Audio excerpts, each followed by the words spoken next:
சாணான். இது உடலுக்கான பெயர் அல்ல, உயிருக்கான பெயர். வல்ல சிவன் கொடுத்த பெயர் சாணான்.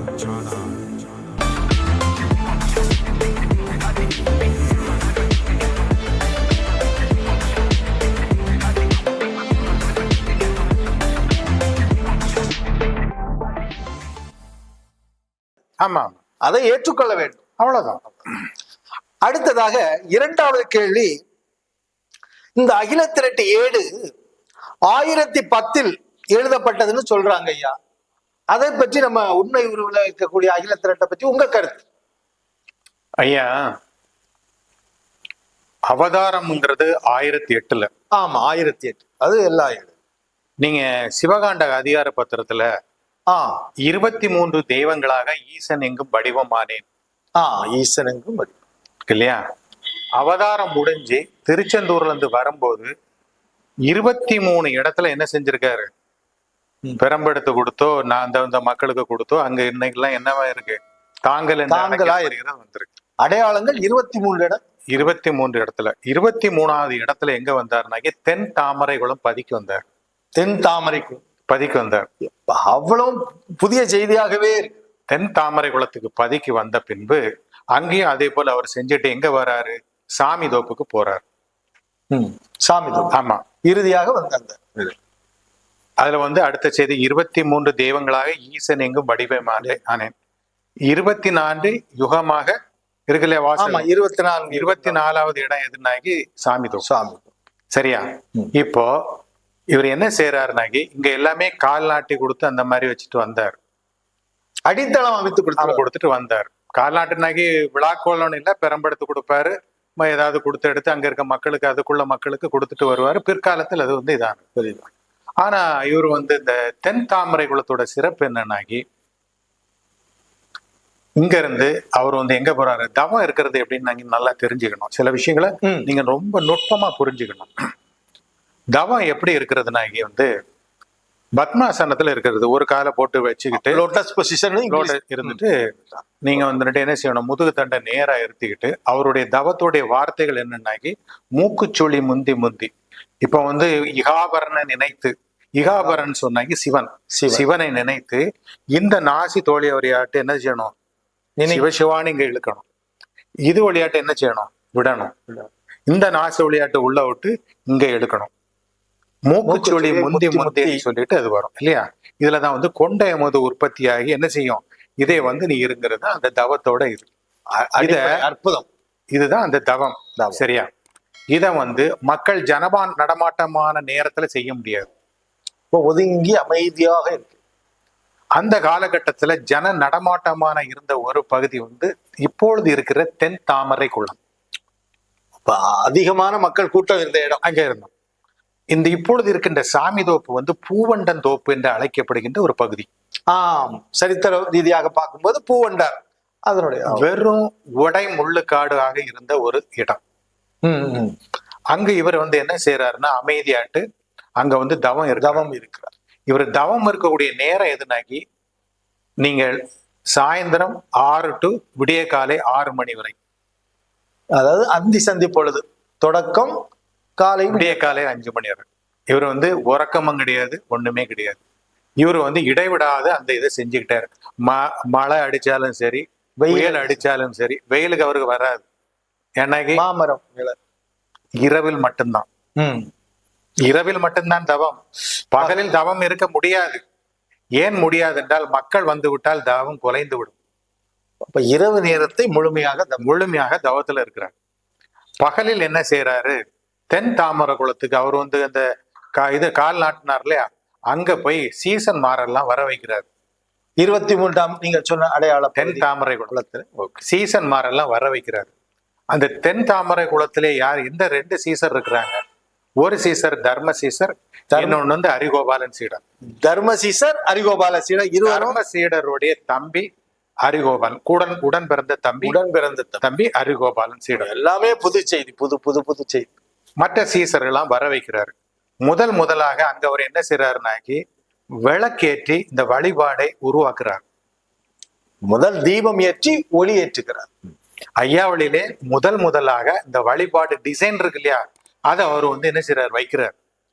அது எப்படினாக்கி இதுக்கு முன்னுக்குள்ள தெய்வ வழிபாட்டுல என்னன்னாக்கி சூடகம், பத்தி, ஆமா, திருநீர் இருக்கும். அந்த ஊதுபத்தி எல்லாம் காட்டுவாங்க.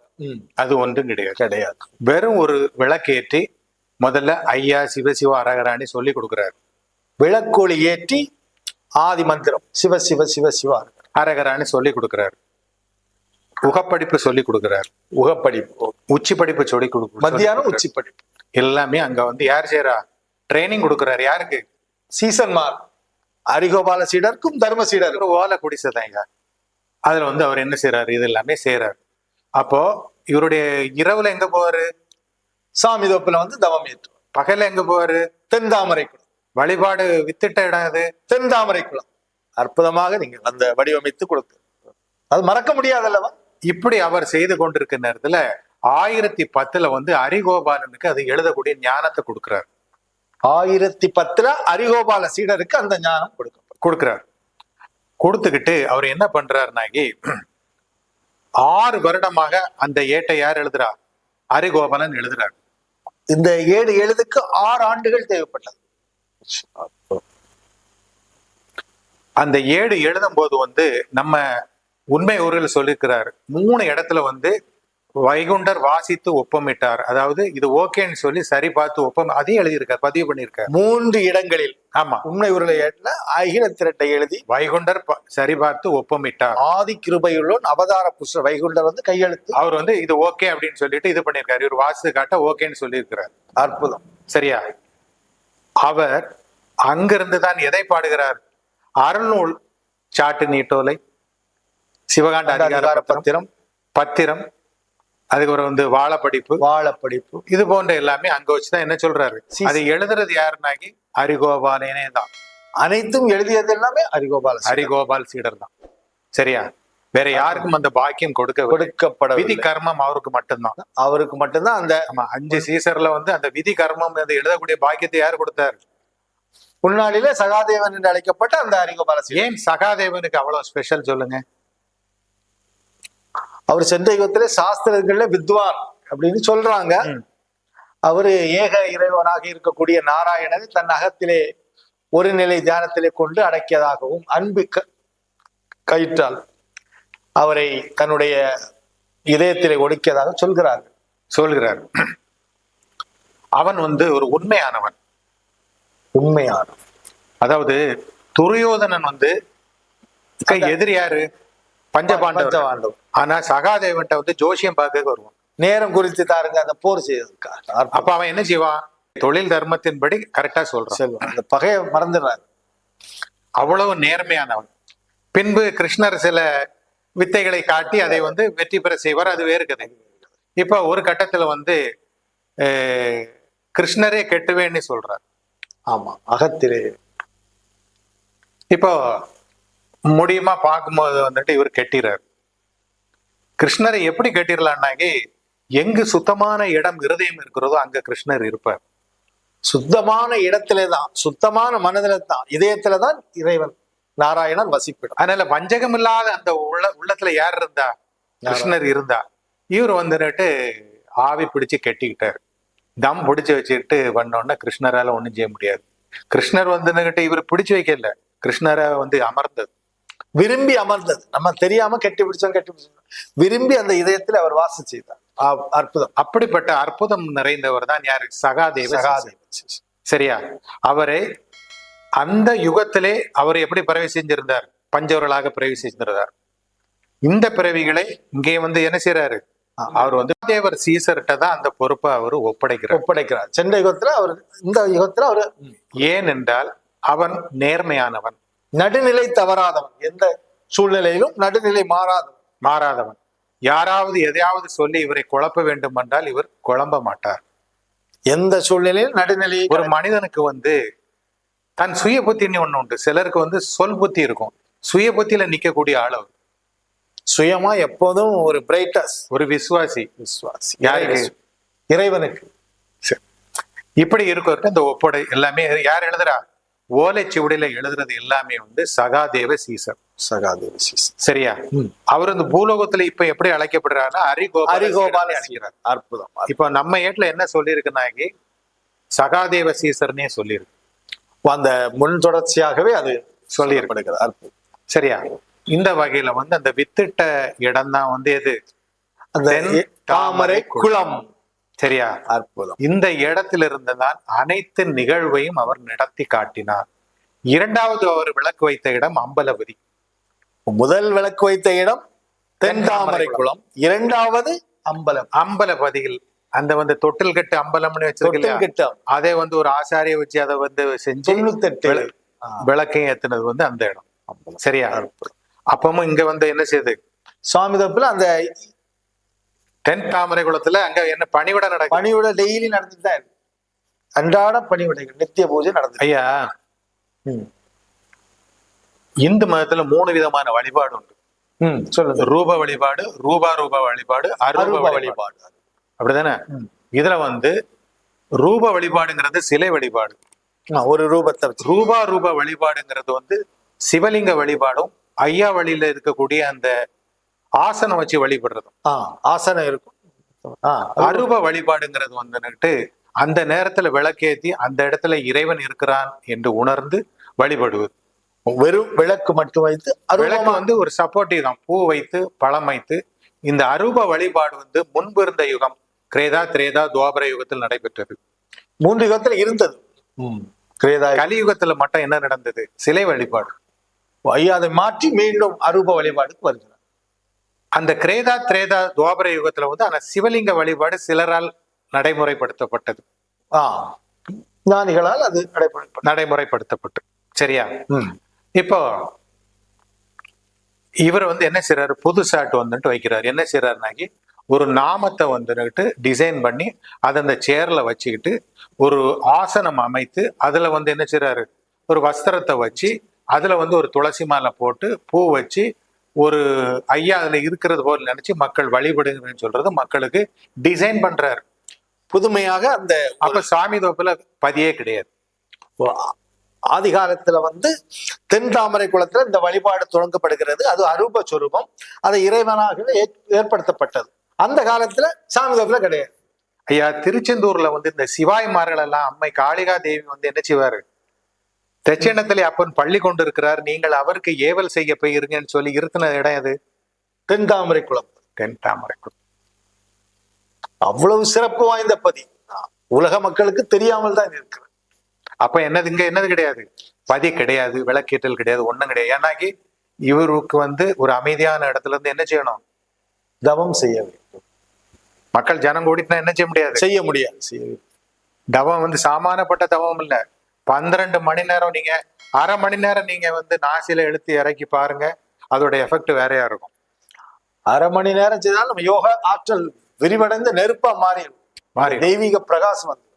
அப்போ இவர் இந்த மாதிரி செஞ்சுட்டு இருக்கும் போது வந்து எங்க 1010 இருந்து 1016 வரைக்கும் அந்த ஏடு எழுதி முடிக்கப்படுது. 1010 தொடங்கி நம்மளுடைய உண்மை உருவில் தெளிவு பெற சொல்கிறது. 1010 வந்து சகாதேவன் மூலமாக ஏடு எழுதப்பட்டது. 1010 முதல் 1016 வரை சகாதேவ சீசரால் எழுதப்பட்டது உண்மை உருவில் அகிலத்தில். அது எழுதப்பட்ட யாருக்கு? சகாதேவர். அந்த பதி எதுக்கு? தென் தாமரை குளம்பதி. இப்போ முதலாக ஐயா வந்துட்டு வைகுண்ட லோகம் போறார். ஃபர்ஸ்ட் அந்த இதுல இருக்கு இல்லையா? அப்ப வந்து என்ன சொல்றாங்க? இந்த சாமி தோப்புல என்ன சொல்றாங்க? என்ன வரி வருது சொல்லுங்க. மணவைப்பதி இல்லையா?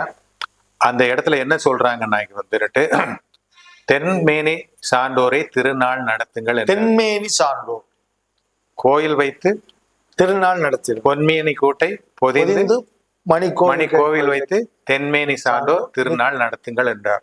இந்த தென்மேனி சான்றோர் யார் தெரியுமா? தெரியல ஐயா, நீங்க தான் சொல்லணும். சீசர்கள்.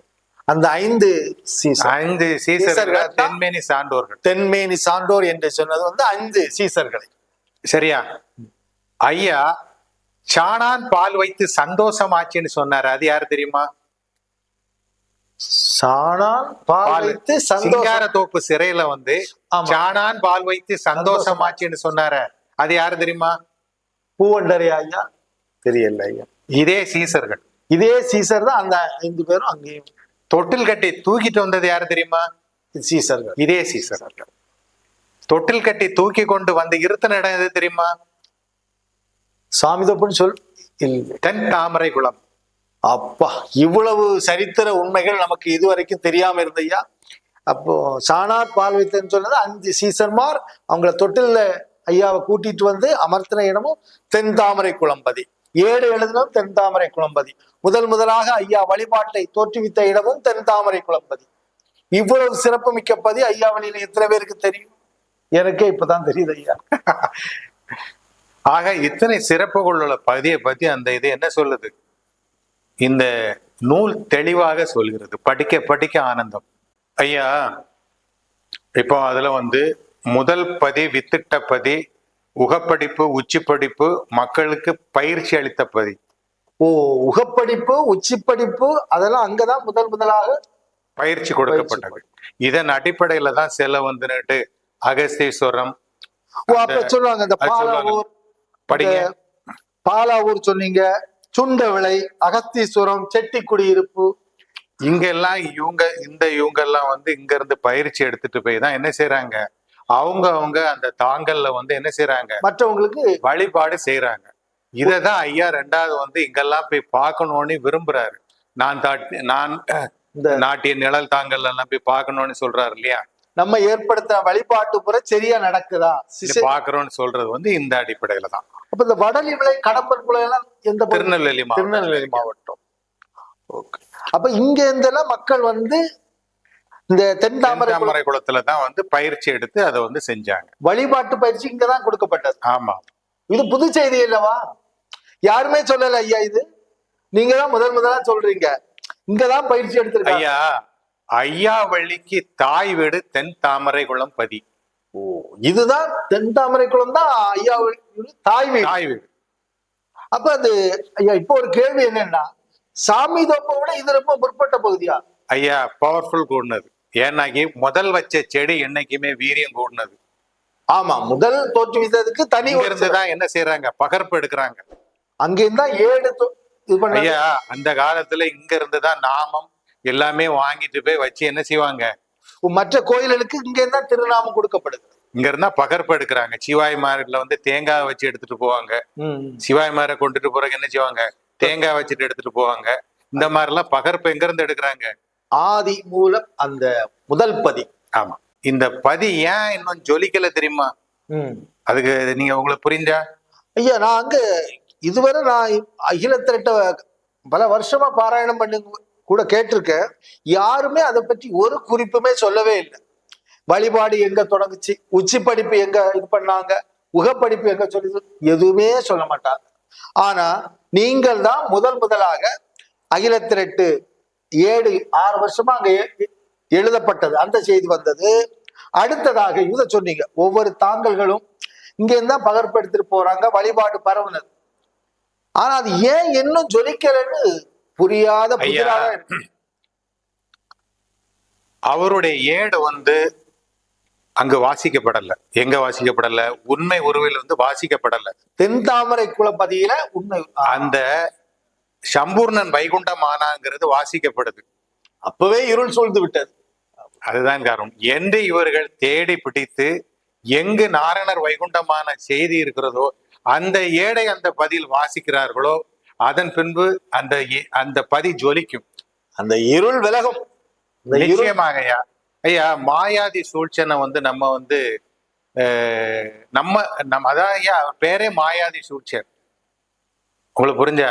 யாரோடைய இது ஐயா? நீங்க நேற்று ஒரு தகவல் சொன்னீங்க, அந்த ராஜேந்திர நாடா அவருடைய அந்த நம்ம சுதந்திர போராட்டத்துல இவரை சொல்லுவாங்க கொடிகாத்த குமரன் மாதிரி தன்னுடைய உயிரை பொருட்படுத்தாமல் அந்த அகில திரட்டை காப்பாத்தி வச்சிருந்தார் பல வருஷமா. ஆனா அவரு அதுல ஒரு சூழ்ச்சியை கையாண்டிருக்காரு. வெளி உலகத்துக்கு தெரியாம ஒரு இரட்டை ஏடு, வெளியில இந்த ஒரு ஏடை மட்டும் விட்டுட்டே இருந்தாரு. உள்ள சூட்சமா எப்ப ஐயா உத்தரவு கொடுக்கிறாரோ அவங்களுக்கு தான் அதை கொடுத்திருக்காரு. அந்த பாக்கியம் உங்களுக்கு கிடைச்சிருக்கு. அதை அறியும் போது எனக்கு உயிரெல்லாம் புல்லரிக்குது ஐயா. ஏன்னா அந்த உயிர்ப்பு அங்க இல்லாம இந்த இடங்கள்லாம் இருள் சூழுது. இப்ப உண்மை கேட்க கேட்க மக்களுக்கு இனி இயற்கையான அந்த இறைவனுடைய அந்த சுத்த சிவ சூரிய பிரகாசம் வெளிப்படும். ஐயா சத்தியம். சத்தியம் பண்ணி நிச்சயமாட்டு என்னைக்கு அவங்க வந்து நாராயணர் வைகுண்டம் ஆனாருங்கிற ஏடை வாசிக்கிறாங்களோ அன்னைக்கு அவங்களுக்கு பிரகாசம். அது நிச்சயமா ஐயா செய்வார் ஐயா. அதுக்கு இப்ப உத்தரவு ஐயா, கொடுத்துட்டாரு. அவரு வந்து அவருக்கு விட்டு கொடுப்பாரு ஐயா. ஒரு விஷயம் சொல்லட்டுமா ஐயா? சொல்லுங்க. இத்தனை அகில திரட்டு வந்திருக்குல்ல ஐயா, ம். எந்த அகில திரட்டுலயாவது அவர் தன்னுடைய பேரை போட வச்சிருக்காரா பாருங்க. போட வைக்கவே இல்லை. 3ஆம் நபர் முத்துக்குட்டின்னு வச்சிருப்பாங்க. ஆனா நம்ம ஏட்டுல மட்டும்தான் மகாவிஷ்ணு மகாலட்சுமிக்கு அருளியதை நாதன் அருளால் சகாதேவன் சீசர் ஏட்டில் எழுதுனதுங்கிறது அந்த ஏட்டின் பின்பகுதியில அவர் குறித்ததை நான் முன்பகுதியில போட்டிருக்கேன். அந்த தெளிவா மகாவிஷ்ணுன்னு அந்த தலைப்பை நீங்க மட்டும் எந்த ஏடு வந்தாலும் அவர் அந்த தலைப்பை போட விடல, அந்த ஞானத்தை அவர் கொடுக்கல. மகாவிஷ்ணுன்னு அந்த பேரை ஒரு பொய்யான ஏட்டுக்கு தன் அட்ரஸ் அவர் வைக்க விரும்பல, வைக்க அந்த புத்தி அப்படி மாத்திட்டாரு. எல்லாம் போ முத்துக்குட்டின்னு போன்னு அனுப்பி விட்டுட்டாரு. எவ்வளவு அவர்கிட்ட முடியுமாயா? அவரு மாயாதி சூட்சன். மாயாதி சூழ்ச்சன்லாம் இல்லையா? அப்படிதானே? அதனால வந்து எதை எப்படி செய்யணும்னு அவர் கரெக்டா செய்வார். அந்தந்த தருணங்கள்ல வெளிப்படும். நடந்தால் அறிவார், நடக்க முன்னே யார் அறிவார்? அது இறைவனுக்கு தான் தெரியும். ஐயா, சாமிதோப்பு பதியை விட தென் தாமரை குளம் பதி வந்து 18 வருடம் அந்த வழிபாடு விளக்கேற்றி வழிபட்டதுல வந்து சீனியாரிட்டியில உள்ளது, அதாவது முதன்மையில உள்ளது 18 வருடம். சரியா? பூலோகம் உள்ளளவு பொய்யருகி மெய்வாழ என்ற வாசகத்துக்கு ஏற்ப இனிமேல் பொய் அருகி மெய்வாழும் நமக்கு உறுதுணையாக ஐயா நாராயணரும் அம்மை உமைவளும் நமக்கு அருள் புரிவார்கள். இதை மெய்யென்று நம்பியவர்களுக்கு நிச்சயமாக பரிபூர்ண வாழ்வு கிடைக்கும். இது பலருக்கு சென்றடைய வேண்டும் என்று நம்புகின்றவர்கள், விரும்புகின்றவர்கள் நிச்சயமாக ஷேர் செய்யுங்கள், சப்ஸ்கிரைப் செய்யுங்கள். அவதார கதை தொடர்ந்து இந்த சாணான் யூடியூப் சேனலில் வந்து கொண்டிருக்கும். வரும் ஐயா ஒன்று.